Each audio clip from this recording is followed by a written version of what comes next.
Aquarium fish are known for their beauty and diversity.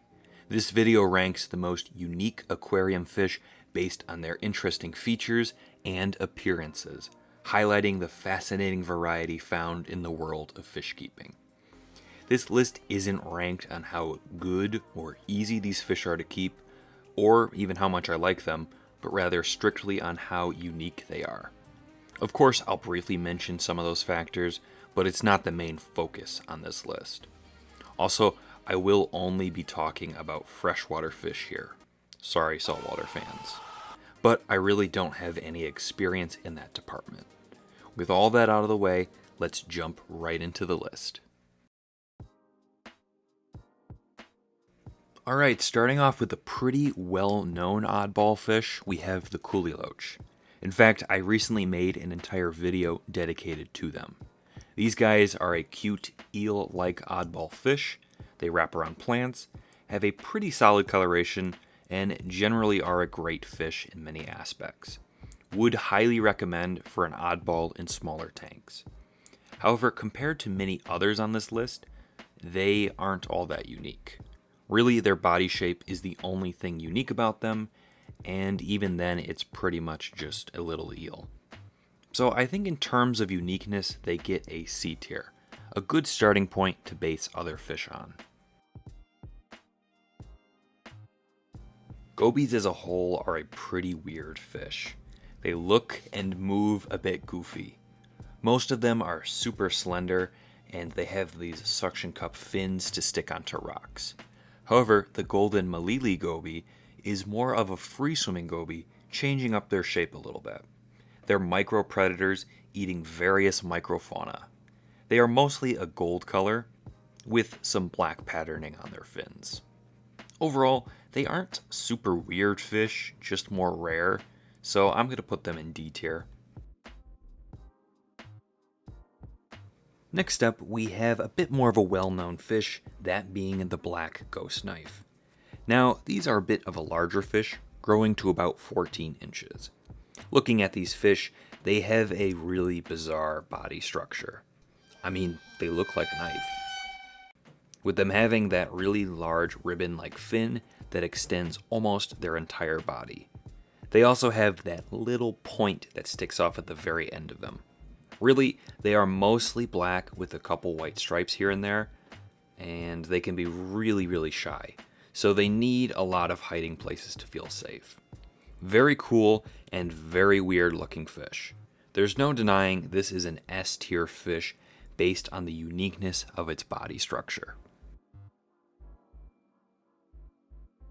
Many of you may be confused as to why bristlenoses are on this list, but if you really take a look at them, they're a pretty weird looking fish.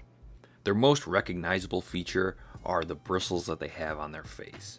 These bristles are usually larger in males and smaller on females. Nevertheless, these bristles can get absolutely massive, definitely adding a level of uniqueness to an already unique group of fish. Plecos are a weird looking fish.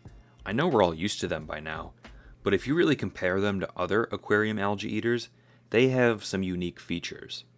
I've always thought their heads kind of have a frog-like look to them. Is that just me? Yeah. I'm going to give the bristlenose pleco a B tier in terms of uniqueness. Getting back into another species of loach, we have the Hillstream Loach. I'll also include the Borneo sucker loach here as well, as they are very similar.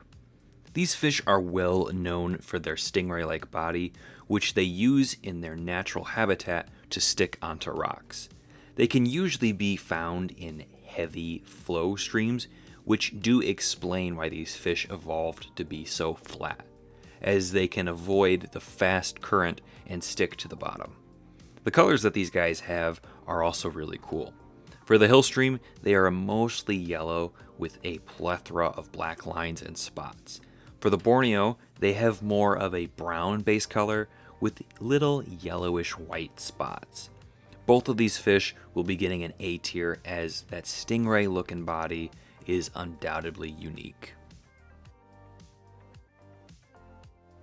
The African butterfly fish is a very unique looking species. They are an ancient fish that is almost exclusively top dwelling. They have a mostly flat top, allowing them to hover at the water's surface, with their lower fins being much larger and longer. Their fins have a checkered-like patterning, which I think is really cool. This is a really weird fish. You can just tell they are a prehistoric fish just by looking at them. I don't think many people are going to argue with this fish going in S tier, even above the ghost knife. Moving on from one ancient fish to another, we have the Bichir, or whatever you call it. The Bichir is a bottom-dwelling fish native to Africa. These fish possess a snake-like body with dorsal finlets. These finlets are completely movable and help give them that prehistoric look. Furthermore, their scales are different from most fish, as they have what's called ganoid scales, which provides greater protection. They also have a protruding nostrils, which is kind of crazy, but they allow them to have an incredible sense of smell. They're also an air-breathing fish, which isn't unheard of, but still pretty unique. I have to give Bichirs an S tier. I don't think they're quite above the African butterfly fish, but these two are incredibly interchangeable in terms of weirdness. Next up, we have this really unique fish, the fire eel. Now, most of this fish isn't too crazy, pretty much being an eel-like fish, which is definitely unique, but nothing crazy. However, they have two features, in my opinion, which make them stand out. For one, their colors are super unique, having a mostly black color with all of those orange and red markings, which really make this fish pop. I especially like the orange on their fins. The other thing that makes them really weird looking is that almost snout-like protrusion on their face. These fish do get rather large at around 20 inches, so they are a monster fish. Overall, these stunning fish land themselves at the very top of A tier. The hairy puffer is pretty much if you took the bristles on a bristlenose pleco and put them all over a puffer fish. They are a really bizarre fish with absolutely voracious appetites. They all have these reddish markings that go all over their body, but they can actively change colors, so it mostly depends on the substrate that they're in. But they do have these very red eyes, which can be a little bit freaky. Super strange and unique fish. Not too much to say about these guys, but I gotta give them an A tier, just above the fire eel. The zebra pike cichlid is a very rare and unique species of cichlids.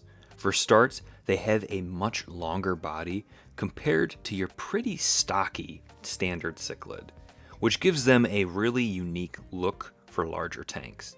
But they also have these really striking colors which further make them pop, almost having a yellowish color with that black stripe and the zebra-like patterning down their tail. They also have a little bit of orange by their face and that eye spot design on their center. Just a really unique body and color palette, as I can't say I know many fish that have zebra patterning. I will say these fish are incredibly rare and expensive though. I'll be putting them at the very top of B tier. Getting back into some of the gobies, we have the golden black goby.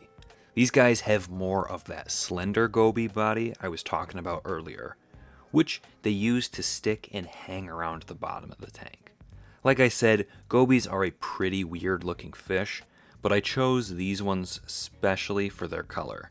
Those orange fins really pop against their marble-like patterned body, which is beautiful in and of itself. I mean, they look the part of a golden black goby. I'd love to get these gobies someday. I'll drop them at the bottom of B tier for their stunning colors and that pretty weird enough goby body structure. Next up, we have the clown killifish. Now this is a really small fish, only being about 1.5 inches at max size. These fish are ones that I personally really like. Starting with their color, they have a set of both black and yellow stripes that go all along their body. Their tails are really interesting, having a series of red, blue, and yellow stripes on them. They also have that notch in their tails that extend it out. They are a primarily surface-dwelling fish that will jump if you don't have a lid for them. Other than their super unique colors, they pretty much look like your standard killifish, so I'm going to put them in B tier below the bristlenose pleco. Arowanas are a beautiful and frankly very unique species of fish in the aquarium hobby, being easily one of the most recognizable fish in the monster aquarium setting. To start off, Arowanas have a very unique shape, being a relatively long build. They have a tail fin that wraps around the top and bottom of the fish. It's also a bony fish that can breathe air. Their mouths are incredibly upwards facing, allowing them to engulf anything that hits the water's surface. It's also surprising just how massive their mouths are, since 95% of the time they're shut. They also have those little fork-like appendages right at their mouth, which factor into a level of uniqueness. These guys are easily an A tier, even going above the Hillstream Loach. The final fish for this list is the Banjo Catfish, a truly nano catfish that loves to bury itself in the sand. Now for starts, it's pretty weird for a catfish to be relatively tiny. I know some species like mad toms exist, but most catfish grow to a relatively large size to consume more and larger prey, so a micro catfish is unique. They are a very shy fish, literally just burying themselves under the sand most of the time. I find their tails a bit strange, as they are very long and slender, with the actual tail portion being relatively tiny. I'm assuming it helps them dig, but it's noticeably different compared to other fish. They also have really flat heads, giving them a bit of a derpy look. The Banjo Catfish land themselves in the bottom of A tier for their unique appearance. Alright, and that was my ranking of some of the most unique aquarium fish out there. What do you think? Do you agree with my rankings? Or did I not give enough credit to a certain fish? Let me know your thoughts down below. I also just want to plug my new Patreon real quick, as I'm currently hosting 3 different tiers, all with unique benefits. I'm even offering a 7-day free trial. So if you like the channel and want to support it, this is a great way to do so while getting some perks along the way. Anyways, I'll see all of you in the next video. Take care.